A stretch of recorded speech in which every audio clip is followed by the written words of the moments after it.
Yeah, like I said before, this was before summertime. They're trying to get the rest of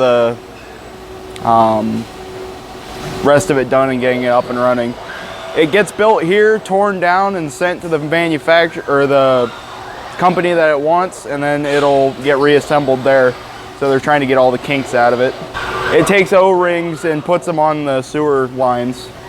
So.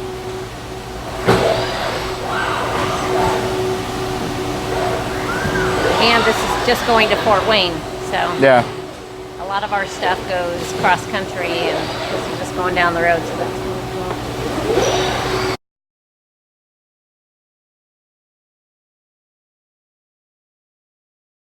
So this is a Fanuc Robot that is not assembled right now. It's probably gonna have to get all of the boxes that it has, the panels, the controller, and then the guys here will have to wire the panels so that it can tell the robot what to do, program it, because every manufacturer has a certain requirement for it, and they'll tell us what it wants it to do. We'll write the program, keep it, and try and get it running, and then we'll troubleshoot it if it has any problems with it. So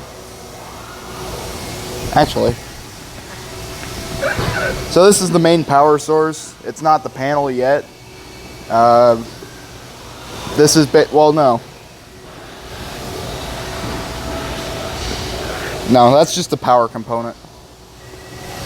Ones that have boards are over there.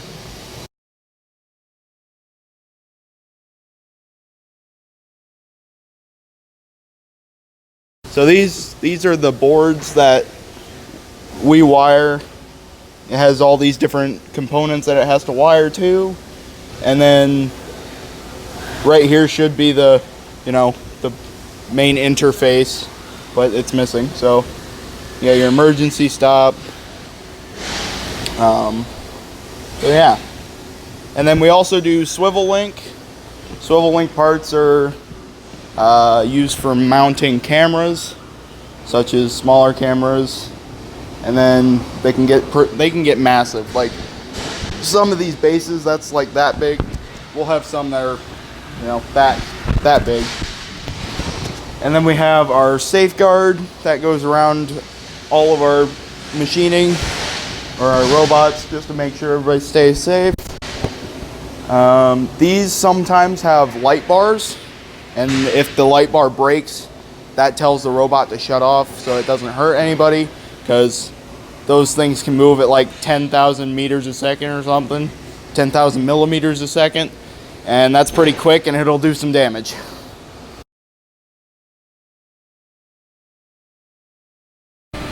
So this is where all of our finished goods start. Well, they get finished here, and then they go over to the shipping and receiving, and they'll ship it out to the people that need them that made the order. So that's pretty much it there. So this is the mechanical side of it. On this end of this place is the CNCs, or the computer numerically controlled.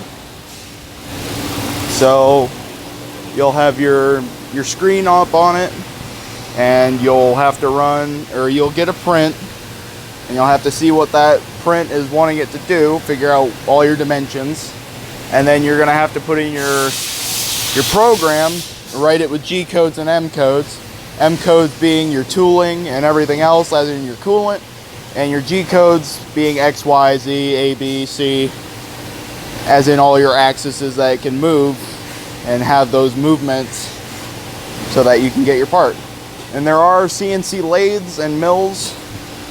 The lathes turn more circular parts. The mill can probably do pretty much anything. And these are the primitive CNCs. Those are the Acmes. They make, I think, only circular parts. And these, our government has to, well, they used to use them to make shells for the Army.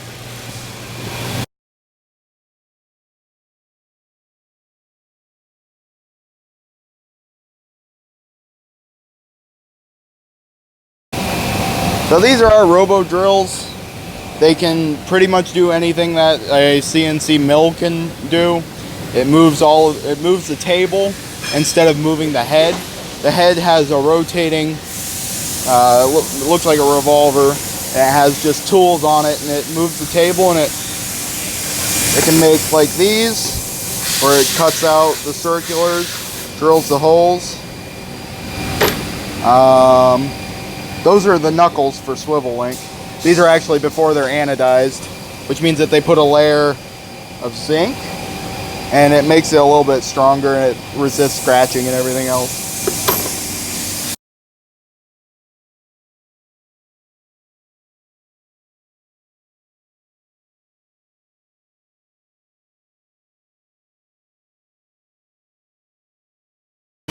So these are all of our manuals. You turn everything by hand. So what you do on the CNC mill, they used to do it on this. You'd have to crank and get everything that you want doing it by hand. So this is an EDM, electricity discharge machine. So basically it takes wire, spools it on one end, you cut a little hole on it, on your part, and feed that line through, and it'll basically melt whatever you're trying to do. And yeah, it's kind of cool. I haven't actually seen one run. I saw one at Chicago, but that whole tank fills up with water, so you don't, well, I don't know why, but yeah. This is our 2 grinding rooms. The only one in there is Stan. He's basically our, grinding god. Because if you need like a drill head sharpened or anything else, you talk to that guy. So these are our manual lathes. The lathes are used for all of our circular parts. That is what customers need them to.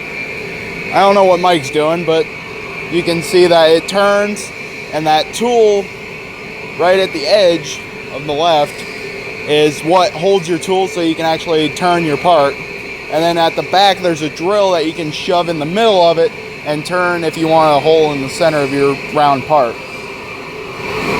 That's pretty much it, except quality, but welding, yeah. Well, that's on the other side of the shop. What? Well, you don't have to use all of it. No, I don't. I can use most of it. This is just into 11. My project alone couldn't be longer than the entire news cast. Wow. And now, for something APT. I wanted to see you post like a separate video off of the student life update. Here's the link, just click it there. If you really need to make it too. Here you go. So this is our quality control room. All of the parts that they're supposed to look at go on that shelf, but I did those today.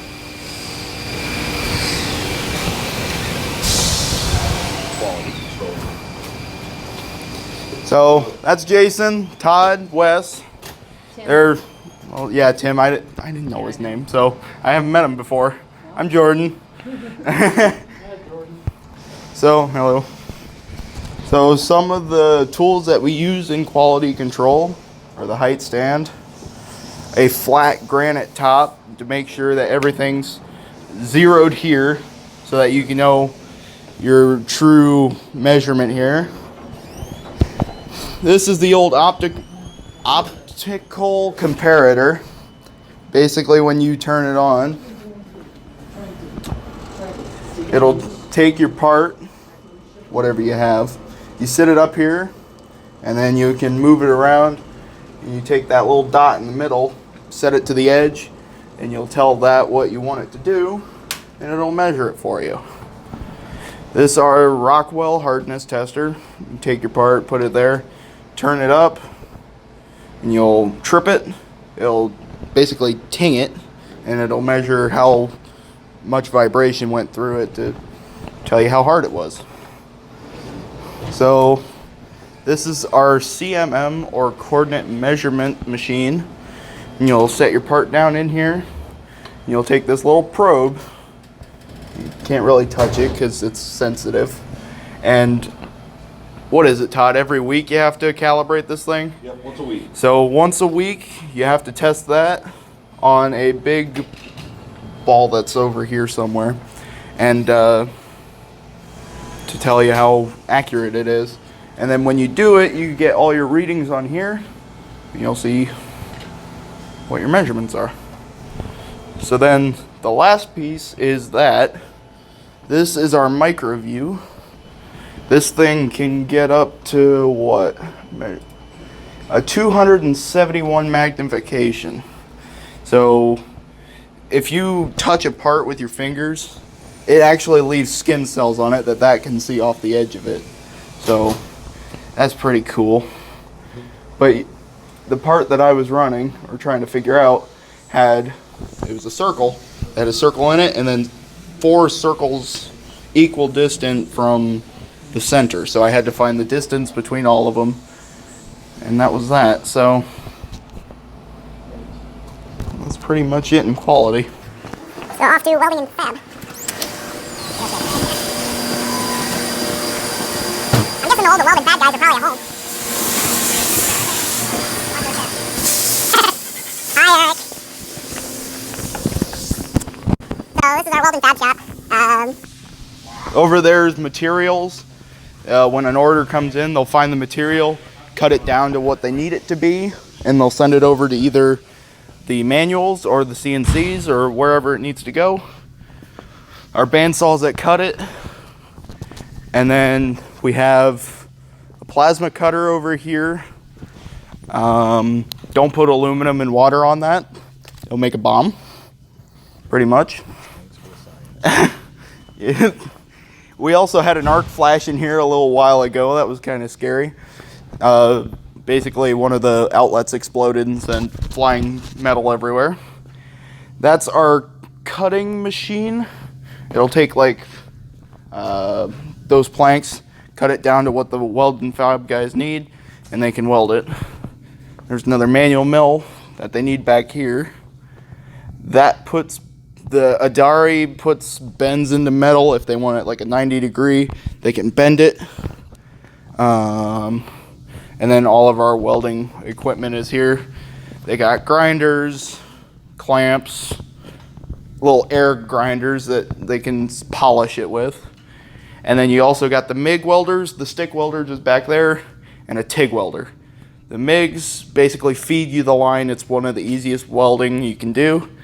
The stick welding, you have a stick with flux, which is what burns, and it has a little wire and you'll pull it across. And then the TIG welding, you have your gun and your wire, and you have to feed it yourself and everything else. So that's one of the hardest ones. I think that's about it here.